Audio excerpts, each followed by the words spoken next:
आपण पुढे जाऊयात, मुंबईत येऊयात। मुंबईतली बातमी। मुंबईतील प्रसिद्ध जुहू चौपाटीवर मोठ्या प्रमाणावर कचऱ्याचं साम्राज्य पसरलंय। दररोज सकाळी शेकडो नागरिक मॉर्निंग वॉकसाठी आणि पर्यटन करण्यासाठी येतात, तर मुंबई महापालिकेने दिलेल्या कंत्राटदाराच्या ढिसाळ कारभारामुळे नागरिक आता हैराण झालेत। दरम्यान थेट चौपाटी परिसरातून या परिस्थितीचा आढावा घेतलाय आमचे प्रतिनिधी संजय गडदे यांनी।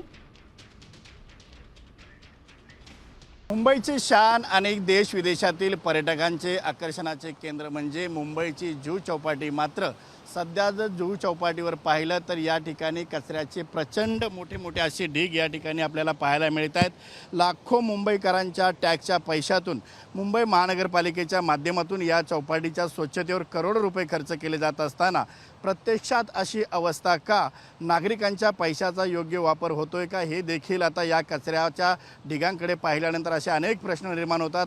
मी सध्या मुंबईच्या जुहू चौपाटीवर उभा आहे आणि आपण या ठिकाणी जर पाहिलं तर प्लास्टिकच्या बाटल्या, थर्माकोल असेल किंवा अन्य प्रकारचा कचरा आणि सर्वत्र अस्वच्छता या ठिकाणी दिसून येत आहे। याच कचऱ्यातून मॉर्निंग वॉकसाठी आलेल्या जॉगर्सला देखील आपण या ठिकाणी धावताना पाहायला मिळत आहे।